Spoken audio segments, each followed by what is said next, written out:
Chemistry मास्टरचा सगळ्यांना नमस्कार. आपण सोल्युशनचा 28 नंबरचा प्रॉब्लेम बघतोय. काय काय दिले समजून घ्या.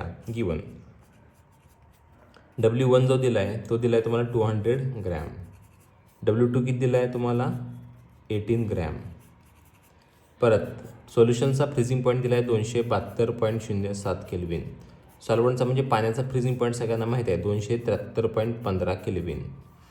KF तुम्हाला दिला आहे. KF किती दिला आहे 1.86 केल्विन kg/मोल. परत ह्या दोघांचा डिफरन्स दोन टेम्परेचरमधला डिफरन्स आपण डेल्टा TF बोलूया. डेल्टा TF किती आहे ते 1.08 केल्विन. ह्या दोन्हीचा डिफरन्स हा 1.08 आला. परत हे गिवन झालं. To find. आता काय फाइंड आउट करायचं आहे M2 काढायचं आहे.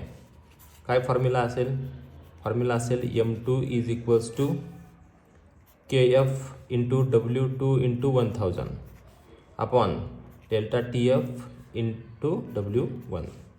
परत calculation M2 is equals to बघा बरं KF किती दिलं त्यांनी 1.86 into 18 into 1000 upon delta TF किती आहे 1.08 इंटू 200.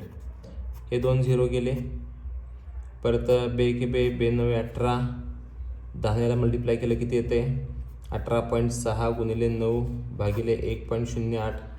9 ह्याला मल्टिप्लाय केलं किती येते 167.4 भागिले 1.08. परत आता ह्या दोघांचा भागाकार करायचा आहे. ह्याचं किती येते कॅरेस्टिक 2.16 मध्ये लॉग येतोय तो 2238 येतोय. मायनस 0.10 मध्ये लॉग येतोय तो 0334 येतोय. दोघांची वजाबाकी केल्यावर किती येते 4091.2. ह्याचा काय बघायचा अँटी लॉग बघायचा. 1904 मध्ये येतोय 1550. 2 पॉईंट आहे म्हणजे 155. तुमचा M2 जो आला आहे तो 155.0 ग्रॅम/मोल. हा तुमचा मोलार मास ऑफ सोल्यूट आला. थँक्यू.